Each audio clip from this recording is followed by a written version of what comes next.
আপনার জিমেল অ্যাকাউন্টের পাসওয়ার্ড যদি আপনি না জানেন তাহলে আপনি কিভাবে আপনার জিমেল অ্যাকাউন্টের পাসওয়ার্ড দেখবেন তাই আমি দেখাবো, এবং আপনি পাসওয়ার্ড ফরগেট করে কিভাবে আবার নতুনভাবে পাসওয়ার্ড দিতে পারবেন তাই আমি দেখাবো। এর জন্য আপনাকে প্রথমে জিমেল অ্যাপসটি ওপেন করতে হবে। আপনি জিমেল অ্যাপসটি ওপেন করলে উপরে দেখতে পারবেন আপনি এর মধ্যে ক্লিক করবেন।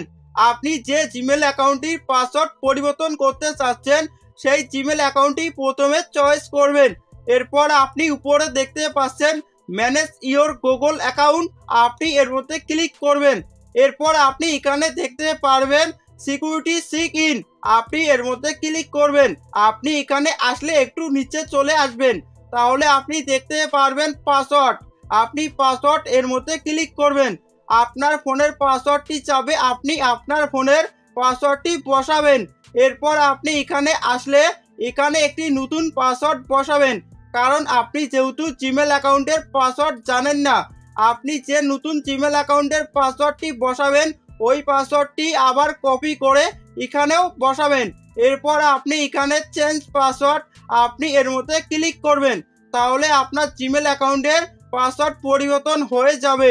আপনি যে পাসওয়ার্ডটি এখনই বসিয়েছেন এই পাসওয়ার্ডটি হচ্ছে আপনার জিমেল অ্যাকাউন্টের নতুন পাসওয়ার্ড।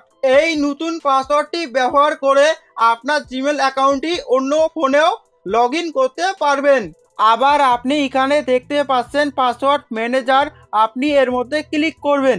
আপনি জিমেল অ্যাকাউন্ট তৈরি করতে পাসওয়ার্ডটি যদি সেভ করে রাখেন তাহলে ওই পাসওয়ার্ডটি আপনি এখানে দেখতে পারবেন। এর জন্য আপনি এখানে গুগল ড্রাইভ, আপনি এর মধ্যে ক্লিক করবেন, তাহলে আপনি আপনার জিমেল অ্যাকাউন্টের পাসওয়ার্ড দেখতে পারবেন। আপনি দেখতে পাচ্ছেন আমার জিমেল অ্যাকাউন্টের পাসওয়ার্ড এখানে দেখাচ্ছে। আপনি এইভাবেই আপনার জিমেল অ্যাকাউন্টের পাসওয়ার্ডও দেখতে পারবেন। আবার আপনি এখানে আপনার ফেসবুক আইডির পাসওয়ার্ড যদি আপনি সেভ করে রাখেন তাও আপনি দেখতে পারবেন। আপনার ইনস্টাগ্রাম আইডির পাসওয়ার্ড যদি আপনি সেভ করে রাখেন তাও আপনি কিন্তু একইভাবে দেখতে পারবেন। আপনি এইভাবেই আপনার জিমেল অ্যাকাউন্টের পাসওয়ার্ড দেখতে পারবেন বা নতুনভাবে আপনার জিমেল অ্যাকাউন্টের পাসওয়ার্ড দিতে পারবেন। ভিডিওটি যদি আপনার ভালো লাগে অবশ্যই ভিডিওর মধ্যে লাইক করবেন।